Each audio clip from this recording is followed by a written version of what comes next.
Muito bem, estamos de volta com o programa Coletiva de Imprensa para você, sempre às quintas-feiras, às 10 da noite. Um assunto interessante, uma personalidade, pessoas que têm o que nos ensinar. Horários alternativos na sexta-feira, à 1h30 da tarde e também aos domingos. Nós reapresentamos o programa às 8h30 da noite. Para você que quer assistir novamente o programa, perder um pedaço, enfim, vale sempre a pena. Então, sexta-feira, à 1h30 da tarde e no domingo, às 8h30 da noite. Hoje estamos entrevistando o cardiologista, Dr. Murilo Antunes. Estamos falando do coração e muitos assuntos aqui, já aprendemos só no primeiro bloco, que todo mundo tem que mudar um pouquinho aqui a qualidade de vida. Ao lado de José Neto, da Rádio Bragança AM, nós estamos já neste programa. Doutor Murilo, vamos falar um pouquinho de morte súbita aí no esporte? É recente isso que nós estamos acompanhando? Começou no jogador de São Caetano, eu lembro que aconteceu lá no Morumbi. Enfim, parece que nós vemos mais casos. Posso até acreditar que hoje a tecnologia nos traga mais informações. O que vem a ser esse problema de um jogador de futebol, uma pessoa que faz esporte e faz treinamento, e de repente no campo de futebol ele vai embora tão rápido como se tivesse nunca feito um esporte? A gente imagina que isso não seja tão recente. É que hoje em dia, como a informação está muito bem disseminada, a gente acaba recebendo mais informações do mundo inteiro. A gente sabe que existe uma constância, mais ou menos, de um número. Para cada 100 a 300 mil pessoas, um atleta, quando a gente fala atleta, é aquela pessoa que faz atividade física com propósitos financeiros, então de alta intensidade, um atleta morre a cada 100 a 300 mil pessoas que realizam atividade física intensa, né? Então, a gente sabe que depende muito da população que a gente está vendo e o tipo de esporte. No Brasil e nos Estados Unidos, a doença que é mais estudada e que parece ser a principal doença é essa doença chamada cardiopatia hipertrófica, onde por um problema genético, então você nasce com essa doença, o seu coração ele acaba ficando grosso, ele não fica grande, ele fica um coração grosso, e isso propicia ter arritmias fatais graves. E na maioria das vezes, essa arritmia é o primeiro sintoma da doença. Então, aqueles indivíduos que nunca sentiram nada, e o primeiro sintoma da doença é essa arritmia fatal, que é desencadeada principalmente durante um esforço físico importante. Então, na hora que você está jogando bola, na hora que você está fazendo um esporte físico, está correndo, desencadeia, você tem esse colapso e acaba vindo a falecer. Na região da Itália, existe uma outra doença, que também é uma doença genética, mas é um pouquinho diferente, onde uma ponta do coração é trocada por uma infiltração de gordura, chamada displasia ritmogênica do ventrículo direito, mas que também causa morte súbita também. Como tem se aumentado muito a quantidade de atletas por fins financeiros, então a gente tem visto um pouco mais, mas também por causa que a informação está muito fácil hoje. Tá? E o mais importante a gente falar é que essas doenças genéticas são doenças preveníveis. Dava para ter percebido? Dava para ter percebido, principalmente quem é atleta vigoroso, que faz atividade física intensa. Uma pessoa que tem um acompanhamento, um atleta, nunca ele pode ser liberado a partir do momento que tem o diagnóstico dessa doença, para fazer atividade física.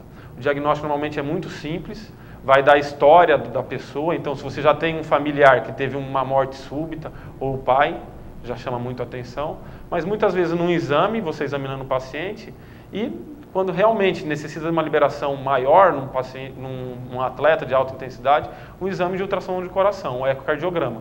Faz um ultrassom do coração e você consegue identificar se tem ou não essa doença.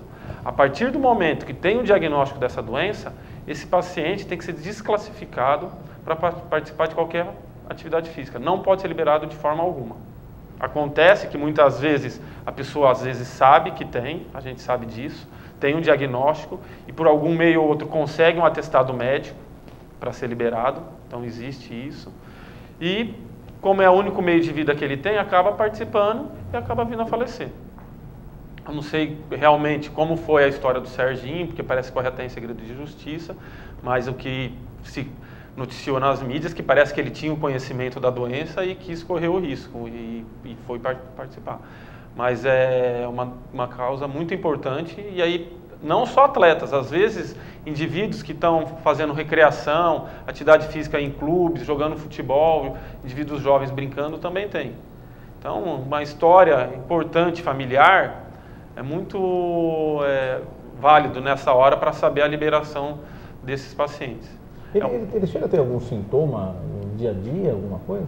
Na grande maioria das vezes não tem. Esse que é o problema, é uma doença oligossintomática. Ou sintomas que as pessoas não pensavam ser doença. Por exemplo, um pouco de palpitação, uma falta de ar um pouco diferente, uma dor no peito que passou desapercebido, mas não seria um sintoma tão importante que ele seria incapacitado.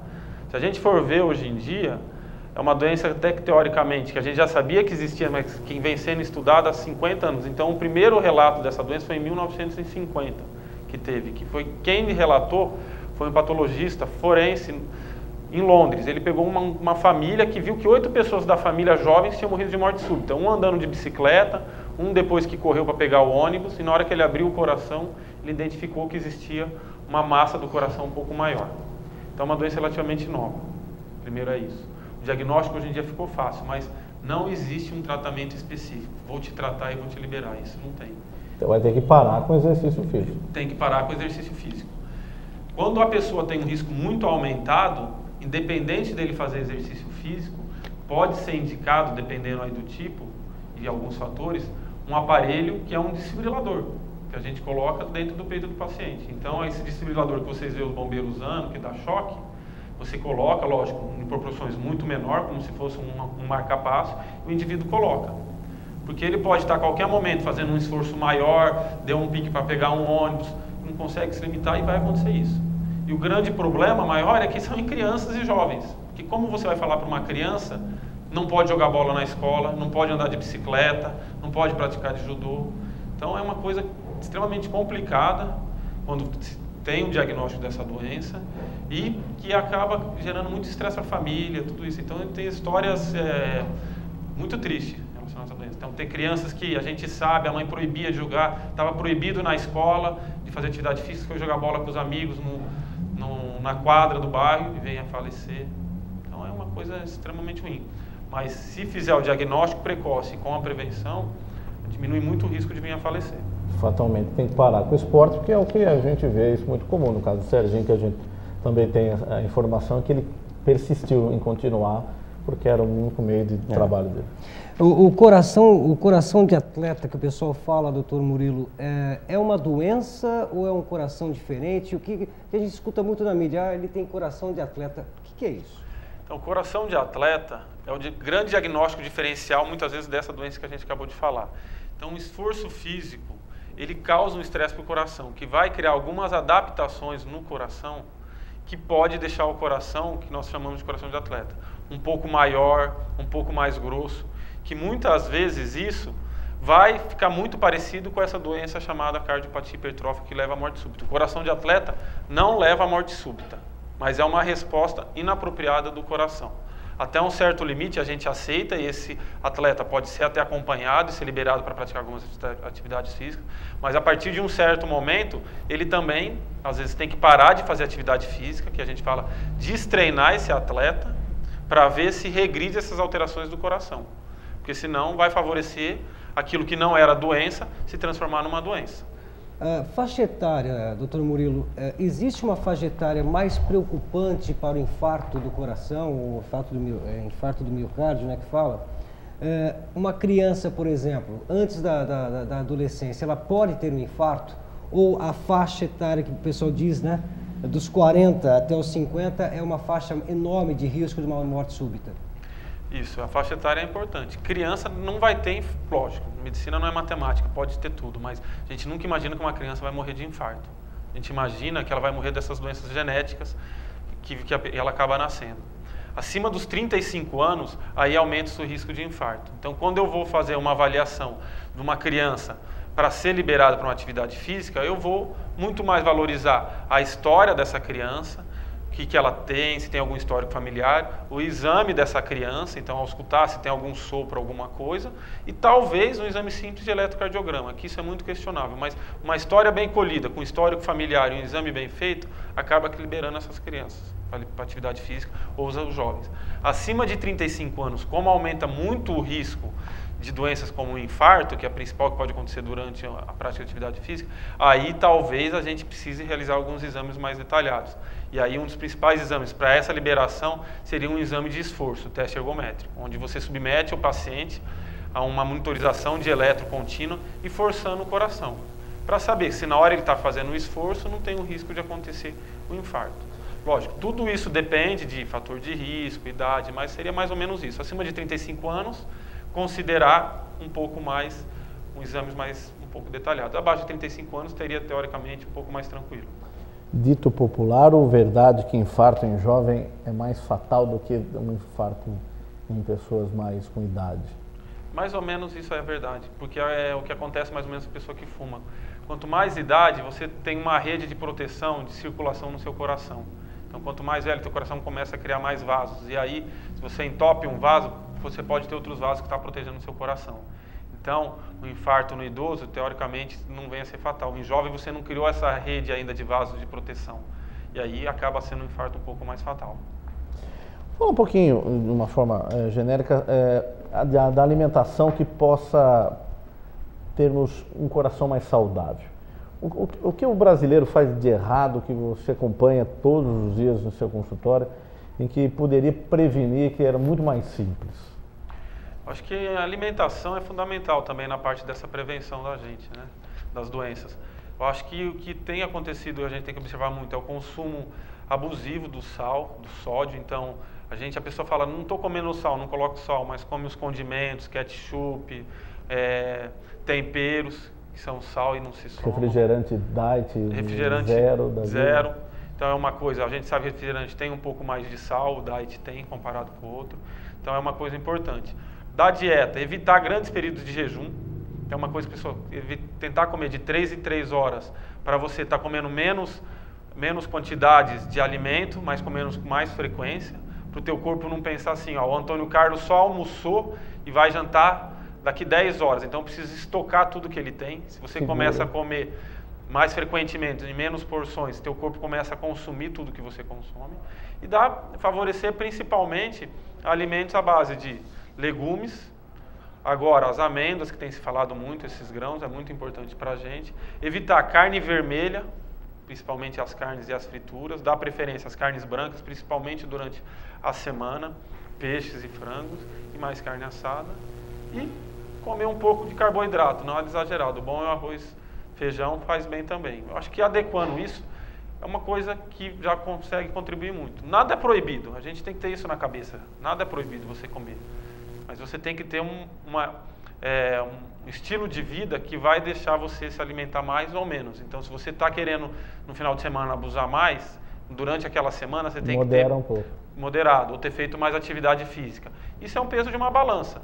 Então, tudo que você está comendo, você tem que queimar. Se você não está conseguindo equalizar essa balança, você vai acabar ganhando mais peso e aumentando o risco de doença. Então, você não está proibido a nada, basta você adequar o seu estilo de vida. A carne vermelha, ela realmente, nessa balança com a branca, ela é... É pior. Pior porque aumenta a quantidade de gordura, né? As gorduras que vão vir a entupir as nossas artérias e causar doença. Então a carne vermelha é pior, dá preferência à carne branca. Se eu cair nas vísceras lá, bife de fígado, aí vai piorando. Piora mais ainda, se for assim. A gente prefere mais as carnes brancas, que é de preferência melhor e tem menos quantidade dessas gorduras, né? Sem falar nos peixes, que tem aquele que a gente chama os ômegas 3 e 6, que aumenta muito o colesterol bom. Como vocês sabem, a gente tem um colesterol ruim e um colesterol bom. Um que vai entupir a veia, que esse tem que ser bem baixo no nosso corpo, e um que vai limpar a nossa veia, que tem que ser bem alto. Então, onde eu vou conseguir esse colesterol bom? Principalmente nos peixes e principalmente em atividade física. E aonde eu vou conseguir o colesterol ruim? Na carne vermelha. Então, eu tenho que diminuir a carne vermelha. E subir do outro lado. Subir. A sardinha dizem que é um dos peixes que mais tem ômega 3, né? Agora, doutor Murilo, vamos falar de bebida alcoólica. Muita gente fala que a bebida alcoólica também é um grande fator de problemas de coração. Eu tenho por costume, vou usar mais uma vez a minha pessoa como exemplo, de sempre tomar um cálice de vinho, né, vinho tinto seco. Isso já vi vários estudos dizendo que isso é saudável para o coração. Até que ponto isso é verdade? O consumo pequeno de bebida alcoólica durante o dia, isso não causa problema nenhum, pelo contrário, o vinho já foi muito bem estudado e até melhora mesmo. Você tem uma queda de pressão, melhora o colesterol bom, algumas substâncias relacionadas ao vinho e o próprio álcool, isso não tem problema. 1, 2 doses por dia não vai causar problema nenhum. Agora, o uso abusivo e crônico de bebida alcoólica, isso sim é um grande problema. Então, a bebida alcoólica é um tóxico para o coração.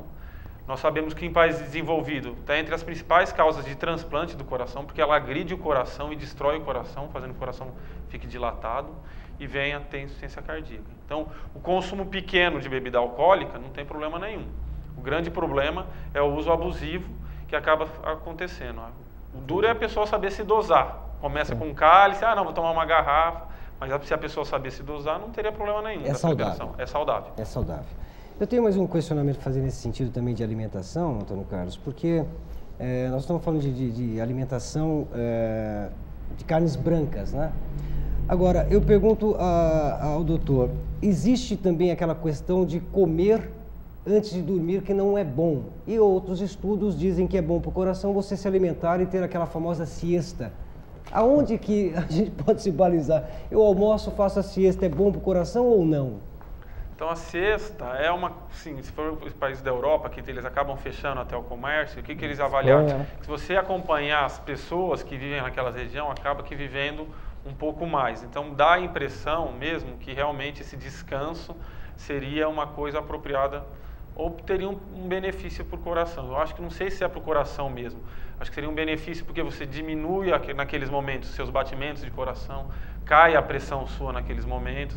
Então você dormir um período curto e voltar, talvez seria bom, mas dormir com uma barriga, você acaba se alimentar muito cheio e dormir uma noite inteira de sono, 12 horas, isso não é bom. Porque além de tudo você vai ter o acúmulo dessas coisas que você está se alimentando, principalmente comer muito carboidrato, essas comidas.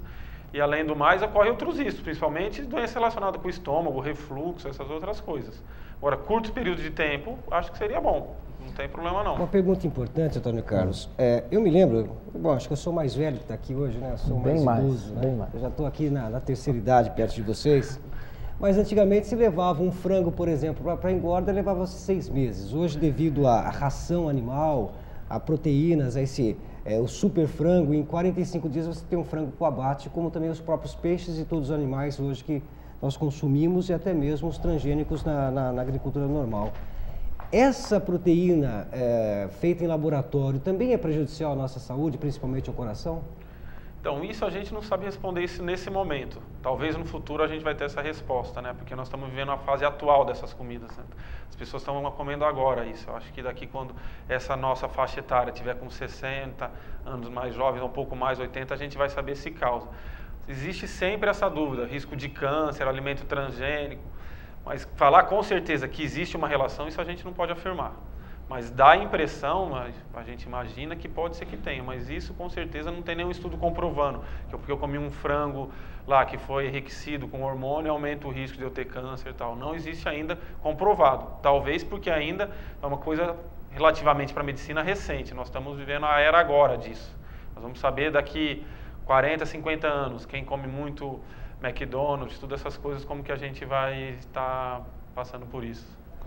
Vamos falar de pressão alta, que é um mal na sociedade. Parece que as pessoas, cada hora, inventam para si que, minha pressão, aquela coisa. Vamos tentar sair do popular e ver a realidade que também é. Minha cabeça está doendo demais, a minha pressão deve estar nas alturas. Estou com uma dor de cabeça hoje. Existe isso, é verdade? Que a pressão alta dá dor de cabeça? Isso é bom, muito bom. Antônio, essa pergunta sua veio a calhar esse programa. Isso tem que ficar bem claro para a população. Isso daí, na verdade, relação entre pressão alta e sintoma não se existe. Isso já tem estudos comprovando. É que nossa pressão, a cada batimento, é um nível de pressão. Então, qualquer coisa faz subir nossa pressão. Então, na grande maioria das vezes, é o sintoma que está causando a pressão alta. Mas por uma crença popular que se disseminou, qualquer coisa que a pessoa sinta, pega o aparelho de pressão. E aí, lógico que vai estar alta. Se você tiver com dor de cabeça, sua pressão vai estar alta por causa da dor de cabeça. Mas para você ter dor de cabeça devido à pressão alta, isso tem que ser níveis muito elevados de pressão, que a pessoa normalmente não consegue atingir, ou quando atinge, está em um estado muito crítico. Então, o que a gente tenta orientar? Que a gente preocupa na pressão alta quando a pessoa não está sentindo nada, está num ambiente calmo e mede a pressão e está alta. Relacionado com sintoma, a gente chama isso de pseudo-crise hipertensiva. O que é isso? É uma falsa crise de pressão. O que você tem que fazer primeiro? É tentar tratar o que você está sentindo, não medir a pressão. Vou tomar remédio para dor de cabeça, vou tomar remédio para o enjoo, vou tentar me acalmar. Depois que passar essa fase, ou esses sintomas, você mede a pressão. Se tiver com níveis elevados, quando você não está sentindo nada, pode sugerir que você tenha doença de pressão alta. Mas essa relação dor de cabeça e pressão alta não existe. A gente sabe que isso é uma coisa que comprovadamente em medicina não tem, mas infelizmente criou-se esse mito. Então, se tem dor de cabeça, corre pegar o aparelho que é a pressão. E às vezes a pessoa pensa ao contrário, vamos tomar um remédio de dor de cabeça primeiro, depois eu avalio a pressão. Eu acho fundamental isso, porque o que a gente escuta de pessoas achando, né, fazendo essa correlação. Pressão alta e coração, são dois inimigos aí fatais? São dois inimigos fatais. A pressão alta, tanto por aumentar o risco de causar infarto, porque ele vai agredir na nossa artéria, também, se ela não vem sendo controlada, ela pode fazer uma dilatação do coração também, levar para transplante cardíaco. Então, são duas coisas que não combinam, com certeza. A pressão, ela começa a acometer o coração e numa fase inicial o coração fica um pouco mais duro para depois vir se dilatar. Mesma coisa em rim, no cérebro, são duas coisas altamente relacionadas. A gente sabe que o controle de pressão adequado diminui o risco da pessoa ter infarto e doença relacionada ao coração. Porque e o Brasil, em relação à pressão alta, agora o medicamento é até gratuito, né? Isso. A maioria dos medicamentos são gratuitos. Existe um programa do governo chamado Farmácia Popular, onde as farmácias, as drogarias se cadastram e pode ser pego esse remédio, com receita mesmo de consultório particular ou não. E é muito bom o programa. O grande problema é a conscientização da população, porque a doença, hipertensão arterial, pressão alta, é uma doença silenciosa. E o brasileiro, assim como a maioria do povo, só tem costume de se tratar quando sente alguma coisa. Então não faz o uso correto da medicação, ou acaba parando de tomar o remédio, ou não faz o controle adequado, porque não sente nada. Esse é o grande problema. Então, o tratamento é efetivo. Precisar usar 1, 2, 3, 4, 5, 6 medicações. Não existe isso, minha pressão não abaixa. A gente sabe que isso não existe, abaixa sim. Só que o grande problema é isso, o que a gente fala, é a aderência do paciente ao tratamento. Então, como não sente nada, costume não preciso tomar remédio. Quando for ver, já está sendo acometido pelas outras doenças. Vou passar para você, posso fazer uma pergunta? Pode, claro. Me lembrei que tomar água ajuda o que na pressão ou nada? Não tem relação tomar água com pressão nenhuma. Tem gente que fala, tomei água para minha pressão abaixar. Nenhuma. Não tem relação nenhuma tomar água com pressão, infelizmente. Senão a gente distribuiria copinho de água para todo mundo. Tava bom. É bom para quem está em casa ficar sabendo isso aqui, não tem relação, porque a gente fala assim, eu vou tomar um copo de água, minha pressão abaixa. Não tem nada a ver, circulação melhor. Doutor Murilo, nós sabemos que, vamos voltar um pouco na questão da diabetes, porque é um número muito grande de casos novos e a diabetes ela está muito ligada a isso. Até as pessoas, a diabetes é porque o corpo ele produz menos insulina do que precisamos, é isso, né? E tem muitas pessoas que ficam dependentes da insulina, tem que tomar praticamente 2, 3 vezes por dia. Para quem é diabético, hoje é um grande número não só no Brasil como no mundo inteiro, quais são as orientações que o senhor passaria para que a pessoa tivesse uma vida tranquila? Vou segurar a pergunta para que você nos acompanhe no próximo bloco, porque a diabetes é um assunto muito interessante. Próximo bloco, José Neto da Rádio Bragança volta com o Dr. Murilo Antunes, cardiologista, vai responder sobre a diabetes, que todo mundo também quer saber. Depois nós vamos falar também de alguns fatos. Será que assistir uma partida do Corinthians, uma decisão da Libertadores do coração pode ter problemas? Um rápido intervalo, voltamos já com mais um bloco e o último do programa Coletivo da Imprensa.